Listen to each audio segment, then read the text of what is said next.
All right, thanks, Fish. One person is dead after a head-on crash with a milk truck in Shawano. It happened at Wisconsin 22 at Sandy Drive around 2:30 this morning. Deputies say an SUV crossed the center line, hitting an oncoming milk truck head-on. Investigators aren't sure what caused the SUV to cross the line. A lieutenant describes what he saw when he arrived on scene.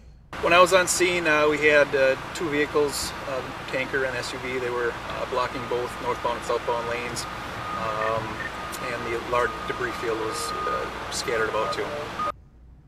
And both lanes of 22 are now back open. A detour on the highway was issued as the road was closed.